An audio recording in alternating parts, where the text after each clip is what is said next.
Volcanoes have terrified and fascinated people since the dawn of time. Their eruptions are a beautiful but lethal natural phenomenon.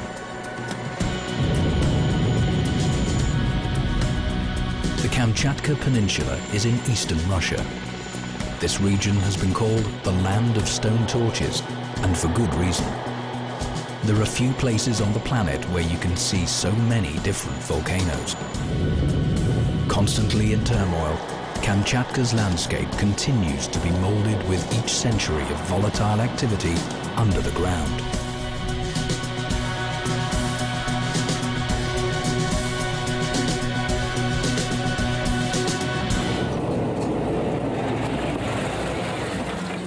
At Kamchatka, a climb up a volcano usually begins at a dirt track. This is a military off-road truck fitted with a wagon to transport people.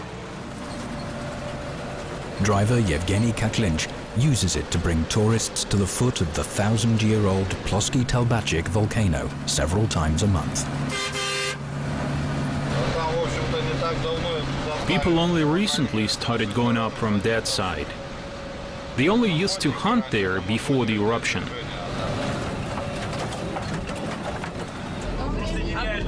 These people are just everyday tourists.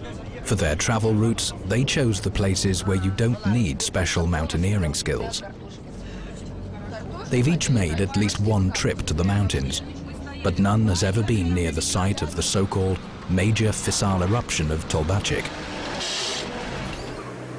Many years ago, lava fountains burst from cracks in the ground near the center of the ancient volcano Plosky Telbachik. It takes a while to get to the epicenter of the eruption. The start of the ascent is a 5-hour cross-country drive from the nearest settlement.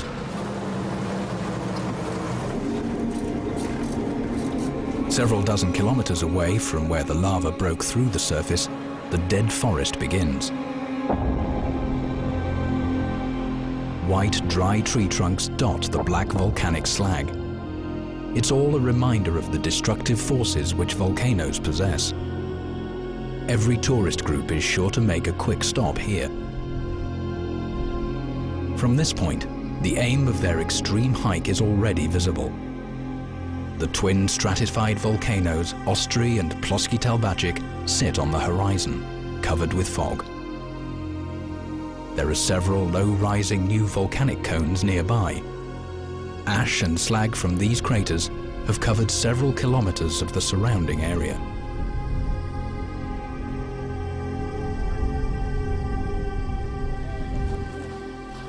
You're looking at the top of a tree. It's actually just a small part of it. This tree is completely buried 20 meters down, just like all the others. Few know about it, but the depth of slag, which is the rock that we are standing on, can be up to 60 meters. A bit to the left, we can see a normal tree that hasn't been buried under so much slag.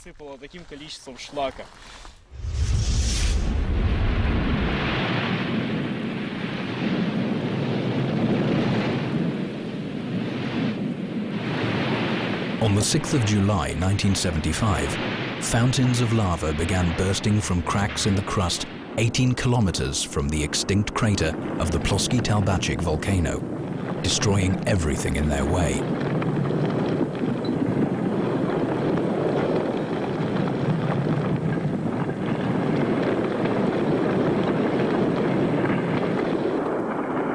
Geophysicist Pavel Tokarev had predicted the exact place, date, and even time of that mighty eruption.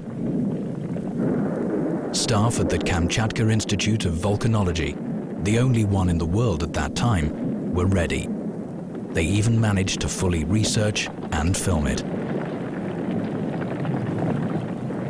In this picture, young volcanologist Alexander Avsyanikov is researching the massive eruption of Telbachik. He was there 2 weeks after the eruption started. The scene was just overwhelming. At the time, bolts of lightning were crashing down. It was tremendous indeed. A cloud of ash stretched for 1,500 kilometers and fell into the ocean. It looked as if the lightning was flying across that cloud and striking into the volcano's cone. Boy, did it make a terrible racket.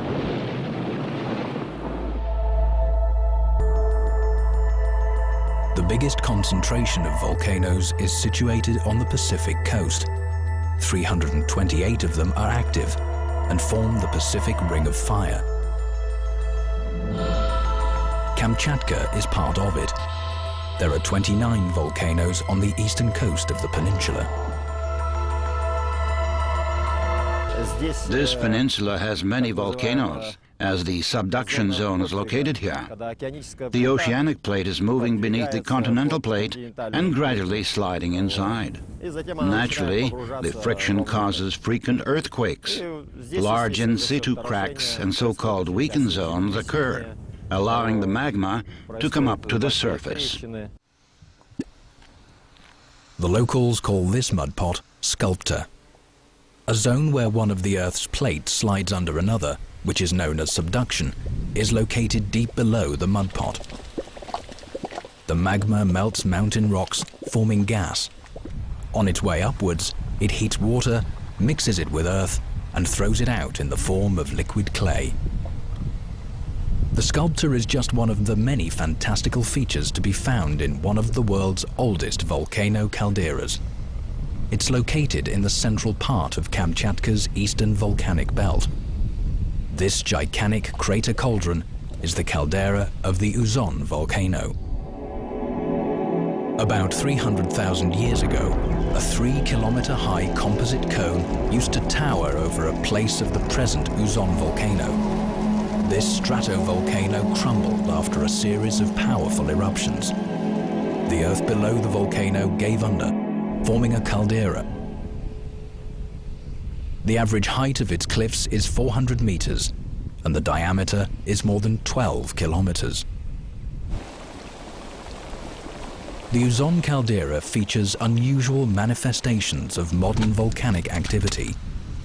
There are hundreds of boiling and bubbling whirlpools and mud pools here, small volcanic cones, hot lakes, and areas with steam, gas, and hot water jets breaking through the ground. All the hot lakes of the Uzon caldera are hostile to any advanced life forms, but they are populated by special types of algae which produce oxygen, making the water's surface bubble. At the same time, they prevent methane and carbon dioxide from the underground waters from breaking the surface and rising into the atmosphere. There are very specific conditions of soil and water here. One can find many types of bacteria with absolutely different structures. This is interesting, of course. Uzon is a specially protected site within the Kronotsky Nature Reserve. Yevgeny Vlasov lives and works here, monitoring the caldera. During the summer, he accompanies excursions to protect tourists from the local bears. The bear trail goes north and reaches Lake Dalnia. This crater, filled with cold, clear water, is known as a maar. This one is about 1 kilometer in diameter. Its inner cliffs are quite steep, so there's barely any shoreline around the lake. Just a narrow black ring of ash, volcanic bombs, or masses of molten rock and scoria. Here's a piece of volcanic glass I found by the lake. It's very sharp. It's just the kind of thing that ancient people used to scrape animal skins with before iron and steel were invented. It's very sharp and very hard. This is a piece of hardened lava. The last time Uzon erupted was 40,000 years ago.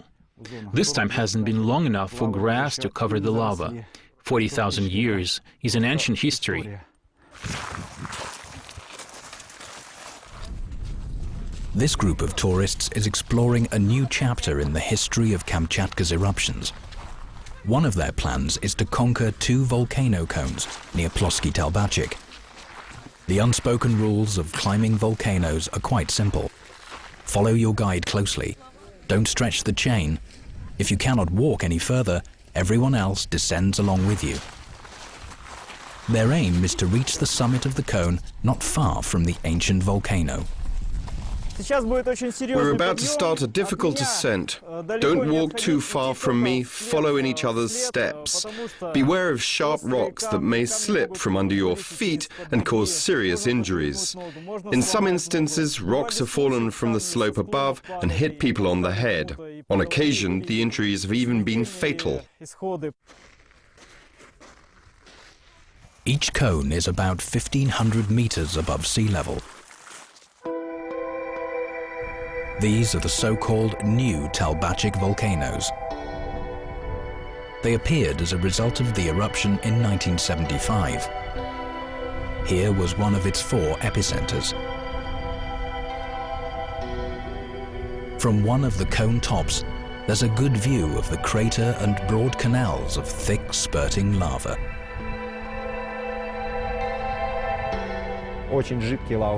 Those were the liquid types of lava spurts. They covered more than 30 square kilometers. The forest was destroyed as well as the entire beautiful tundra that had been there.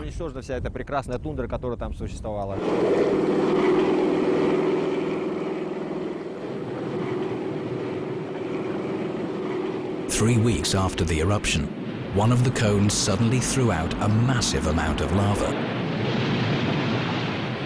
It traveled upwards from a depth of 30 kilometers. Scientists say some 3 billion tons of erupted material in the form of rocks came from below the surface.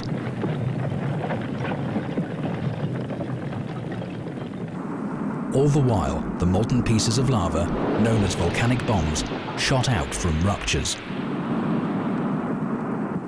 Scientists had to carry out their research in extreme conditions. We were working right below the cones. As we were selecting stones and chopping samples off hot rocks, at times those volcanic bombs would land on us. They were falling from above like cannon shots, and we would look up and end up dodging all over the place to avoid them. Today, years after the eruption, the tallest and widest wall of the volcano's crater is a reminder of what was left since the lava streams broke out. The banks of these thickened rivers are painted in different hues. During the eruption, rocks with a high concentration of copper, sulfur, and other elements appear. Each has a unique color of its own. The top of the cone is very hot. The warmth is still rising from the depths of the earth.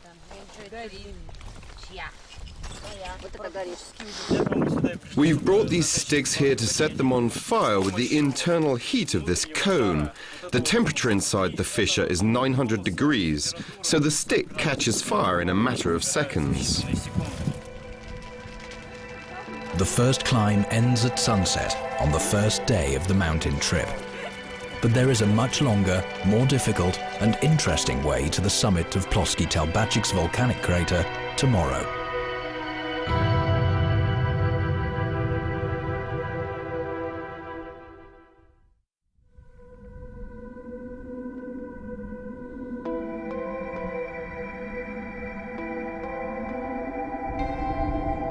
The landscape, which includes the Ostry and Ploski Telbacic volcanoes, looks more like the surface of the moon. Thick lava streams, high-rising cones, half-destroyed craters, small funnels, huge slag wastes and fields of volcanic bombs. These are the results of numerous eruptions.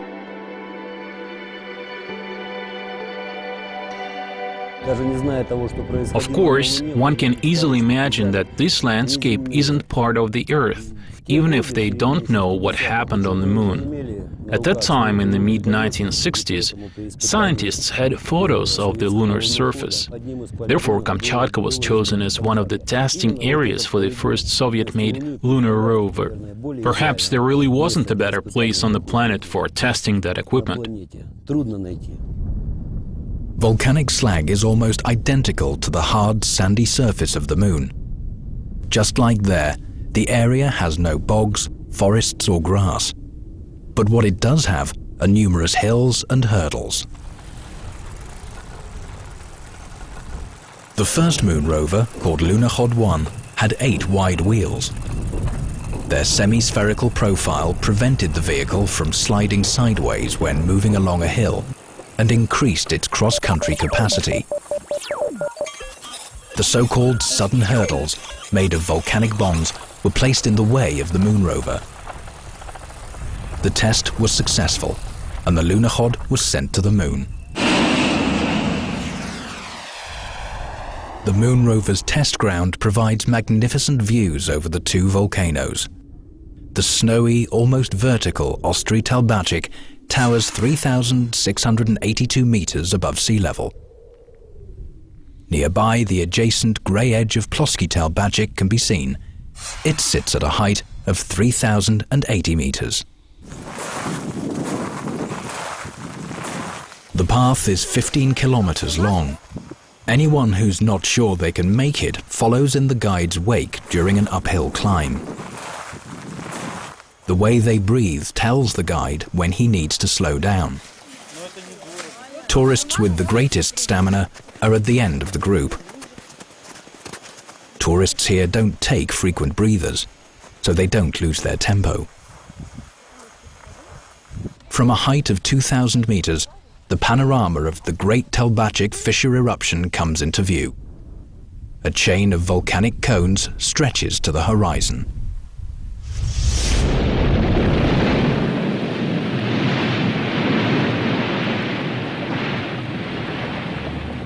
In the autumn of 1976, a new eruption occurred 10 kilometers away from where lava burst through the Earth's surface earlier that year.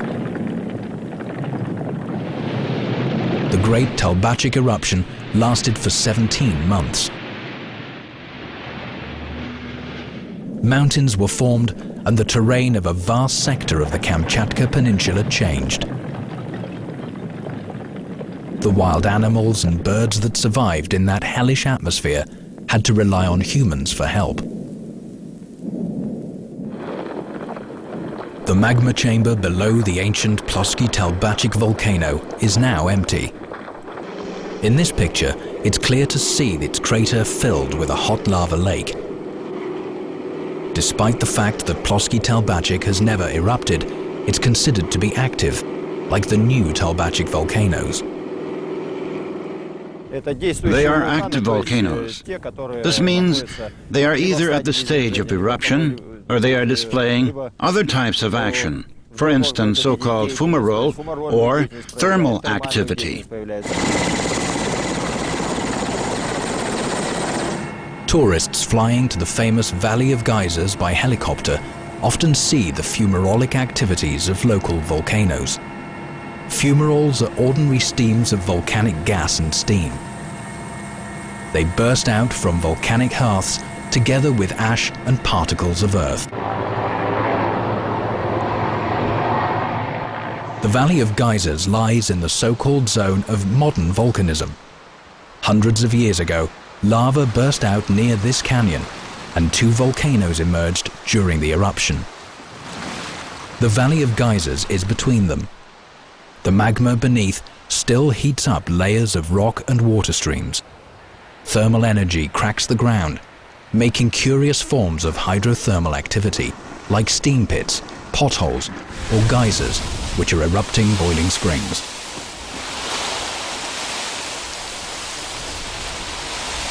Scientists have defined their activity into 4 stages.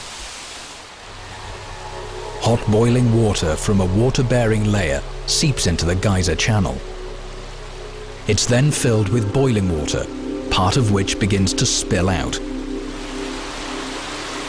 The geyser's rising main starts boiling. The steam bursts out, Hot water remains in the channel after the geyser's eruption, while the steam rises to the top.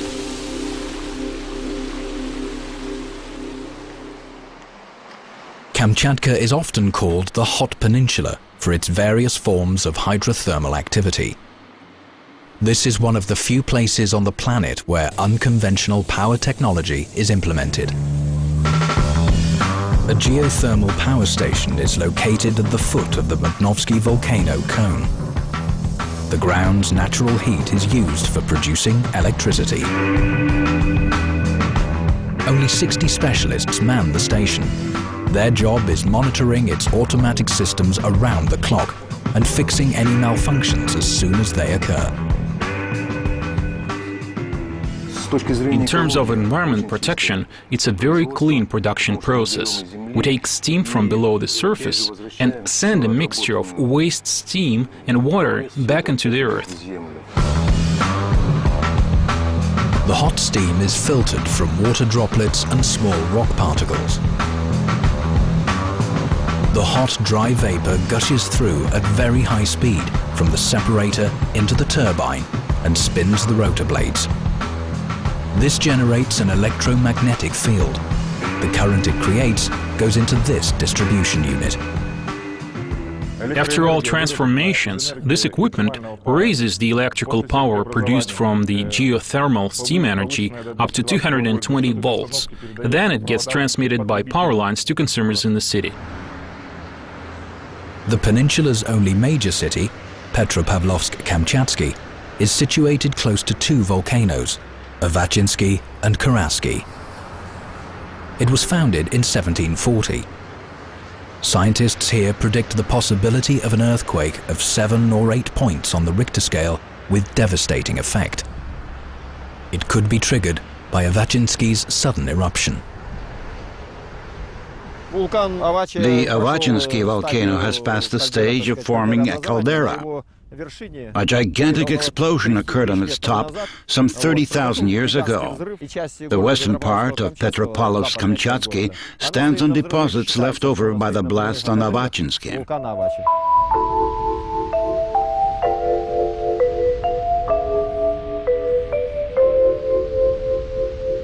Good evening, you're listening to the Simple Rules program on Radio Kamchatka. Today we're going to tell you how to prepare for natural disasters and stay alive. Now we're going to name just 3 simple rules which are always easy to fulfill. The most important thing is to do it on time. Select the quickest exit from the building in advance. Define safe areas at home and teach children and relatives to occupy them if necessary. And finally, keep all your documents together and an emergency bag with medicine, water and warm things in an accessible place. It's scary living here, really scary. We always have our emergency bag ready. It hangs in the corridor. The bag contains our documents, children's papers and the most essential things. I still remember how we used to pack an emergency bag with documents and warm things. But my child doesn't know about it. We don't do this anymore. We've got used to it by now. Moreover, the foreign tourists come here, they like it. Volcanoes. It's good that they exist. It would have been worse if there hadn't been any volcanoes. In fact, volcanoes are great cleaners. They burn out all the negative energy reproduced by people.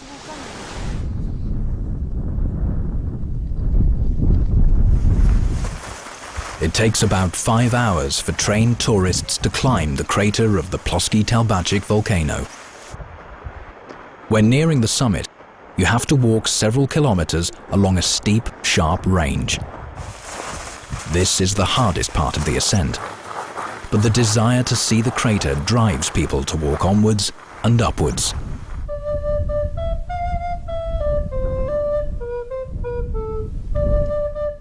At a height of 3,080 meters, the feeling of tiredness is beaten by the sight of the magnificent millennium-old volcano.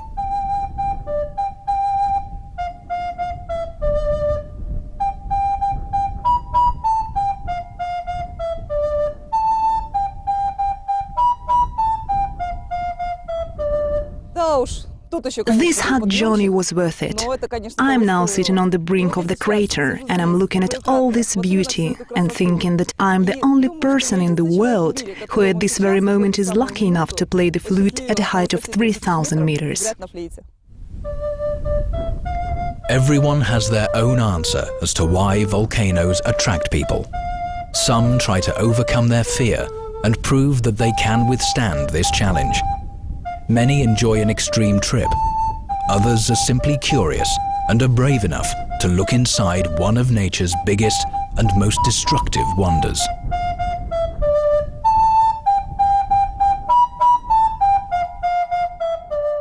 Ostry and Ploski Telbacic sit on the horizon, covered with fog. There are several low-rising new volcanic cones nearby. Ash and slag from these craters have covered several kilometers of the surrounding area.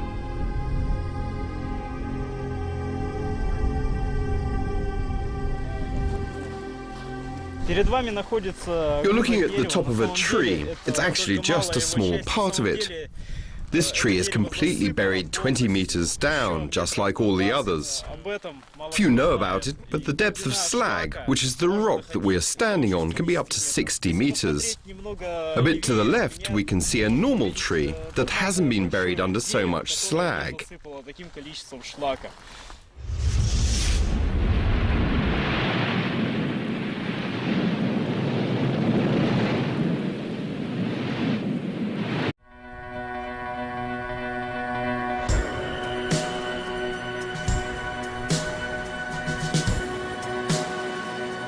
Volcanoes have terrified and fascinated people since the dawn of time. Their eruptions are a beautiful but lethal natural phenomenon.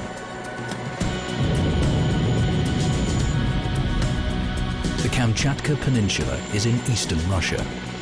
This region has been called the land of stone torches, and for good reason. There are few places on the planet where you can see so many different volcanoes.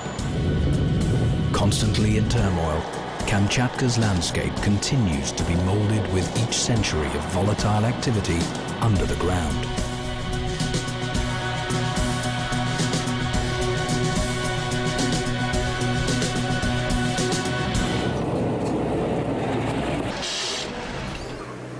Many years ago, lava fountains burst from cracks in the ground near the center of the ancient volcano Ploski Telbacic. It takes a while to get to the epicenter of the eruption. The start of the ascent is a 5-hour cross-country drive from the nearest settlement.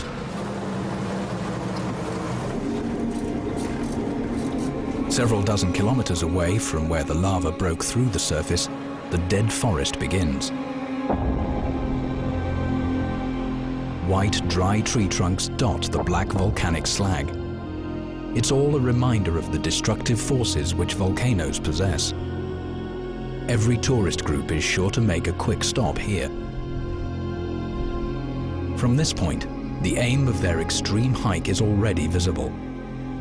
The twin stratified volcanoes. At Kamchatka, a climb up a volcano usually begins at a dirt track. This is a military off-road truck fitted with a wagon to transport people. Driver Yevgeny Kaklinch uses it to bring tourists to the foot of the 1,000-year-old Ploski Telbacic volcano several times a month. People only recently started going up from that side. They only used to hunt there before the eruption.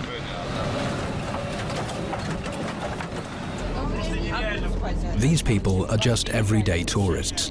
For their travel routes, they chose the places where you don't need special mountaineering skills. They've each made at least one trip to the mountains, but none has ever been near the site of the so-called major fissile eruption of Telbacic.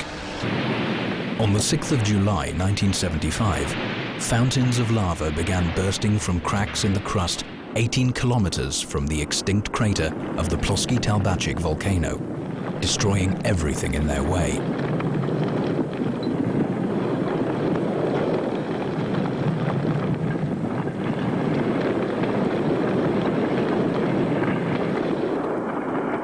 geophysicist Pavel Tokarev had predicted the exact place, date, and even time of that mighty eruption. Staff at the Kamchatka Institute of Volcanology, the only one in the world at that time, were ready. They even managed to fully research and film it. In this picture, young volcanologist Alexander Avsyanikov is researching the massive eruption of Tolbachik.